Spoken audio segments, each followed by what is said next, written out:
Transition Tuesday. I'm Jane, this is Joe. We are continuing our last year of school series centering on Joe, talking about our 5 accomplishments and how that works into person-centered planning. I'm going to review real quick the 5 accomplishments.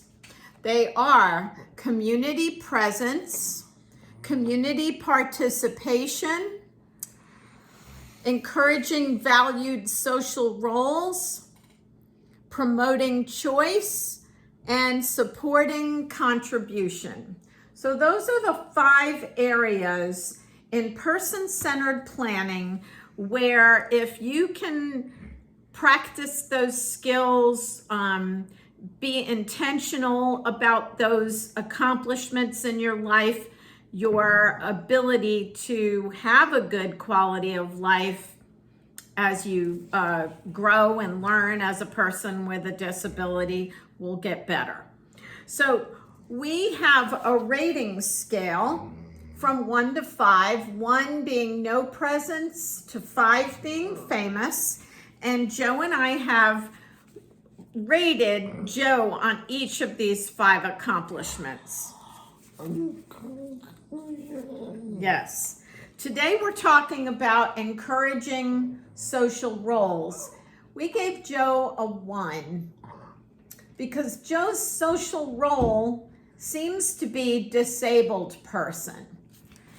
And that is not optimum. When you think of social roles, being a disabled person is a very limited social role. So I want to talk about that. Maybe you're wondering, what do we even mean by social roles?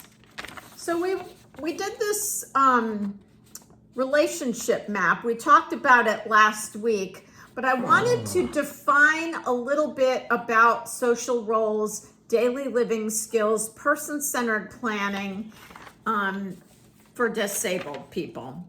So a person with a disability learns social skills, life skills, and other positive behaviors that provide a valued role for the person: friend, painter, musician, etc. Wife, husband, brother. So that is why we talk about social roles in the context of life skills, daily living skills practice. Let Joe go. Literally, go out.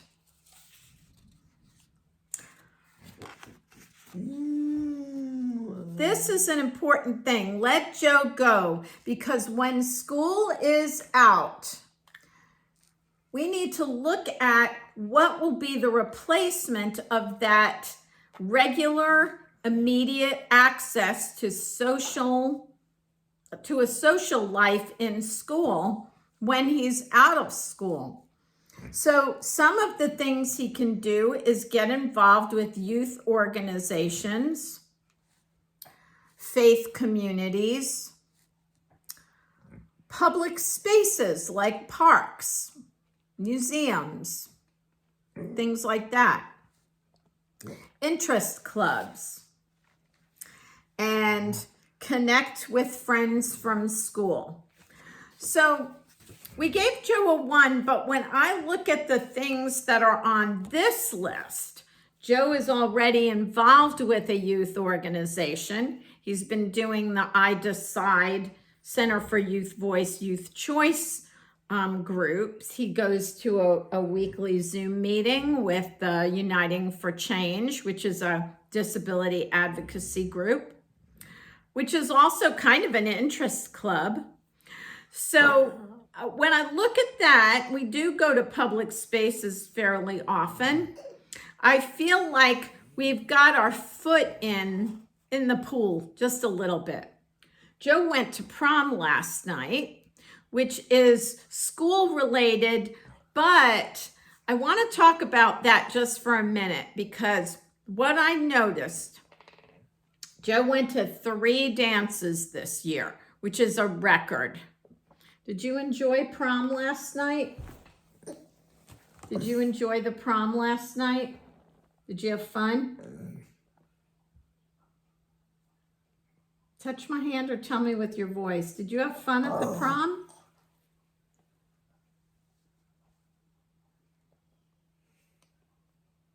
Are you glad you went to the prom?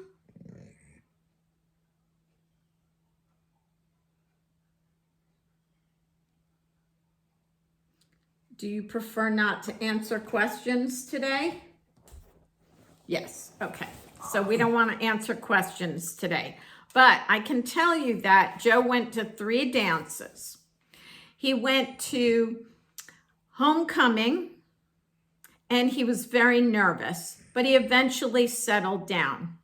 Then he went to the Night to Shine dance, where he went with someone he knew, but I don't think he knew any of the people at the dance.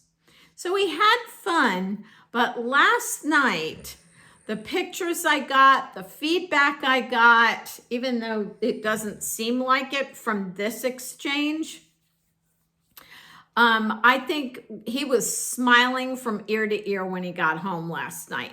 And I think that this is an example of, going out there, examining what Joe's social roles were. So it was friend, it was participant, it was, it was dancer, it was partier. Those social roles, Joe needed to go and practice being in those roles so that he could get over his nervousness around certain unusual social situations.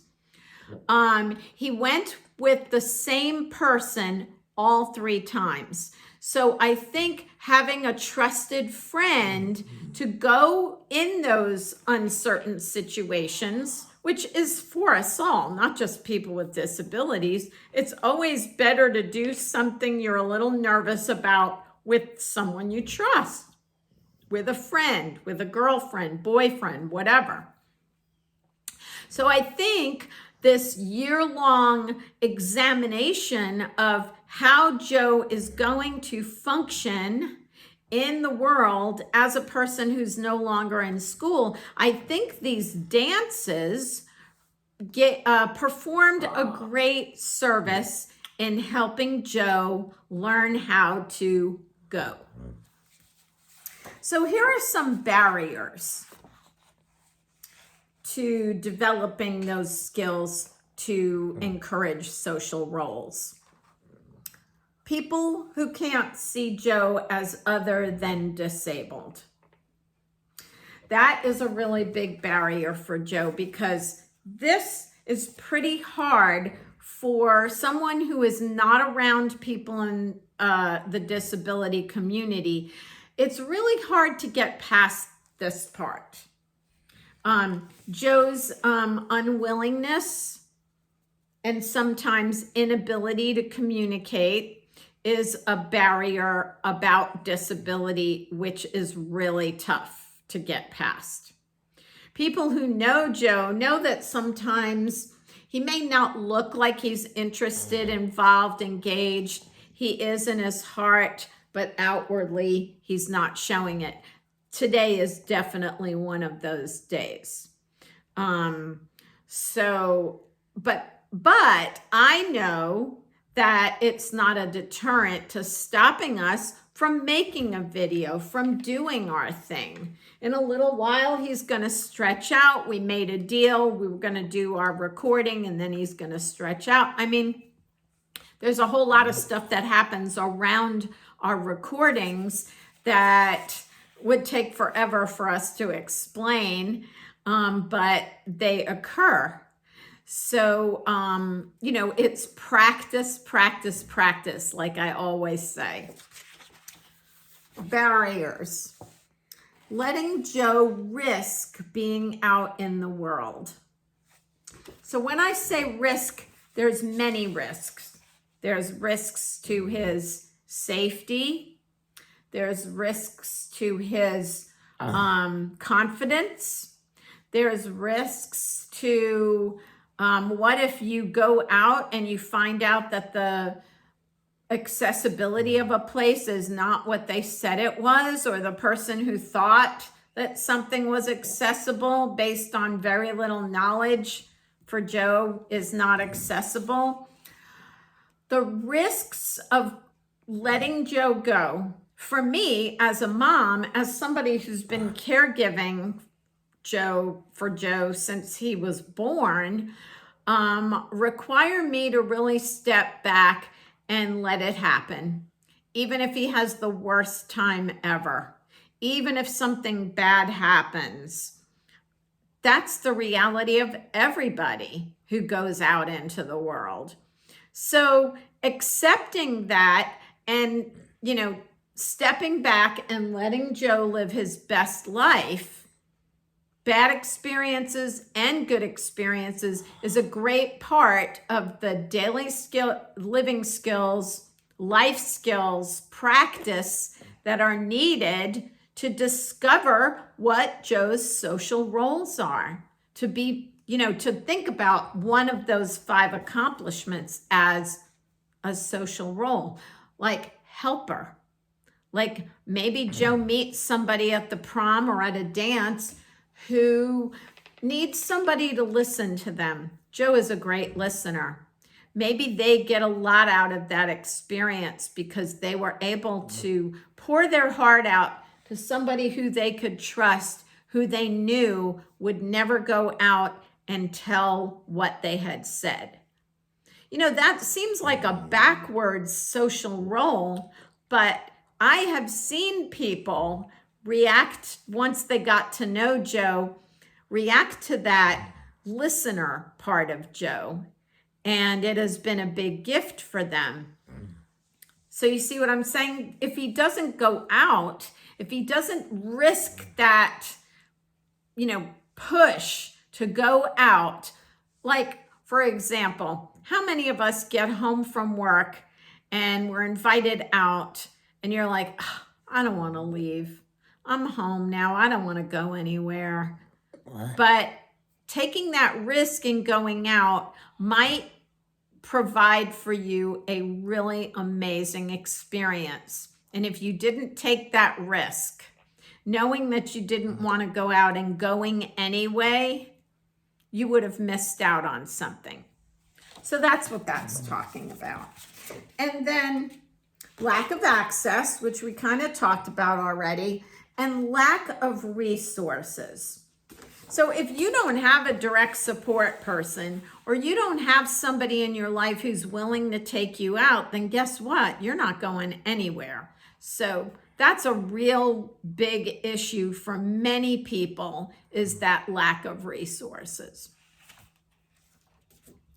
So the point is, if you want to investigate and improve the quality of your social roles, we have to encourage Joe to try things, and we have to reinforce those good experiences, or reinforce the practice of the experience to begin with, and then plan for success. So, last night, Joe had a change of clothes. Joe had everything he needed, including medication in case he was sore or hurting. And we had a plan for if Joe was really not having a good time, we were going to be close by to pick him up and bring him home early. So that was the plan, and the plan worked out splendidly. We didn't need to do anything. Joe had a great time. I think today is a recovery day, but if he hadn't been out, he would have never had that experience. So encouraging social roles is a really big part of this planning work that we're doing for next year when Joe's out of school. So I hope these tools have been helpful. I hope our story is helpful to you. And we will continue with this discussion next week. And thanks for joining. See you next time.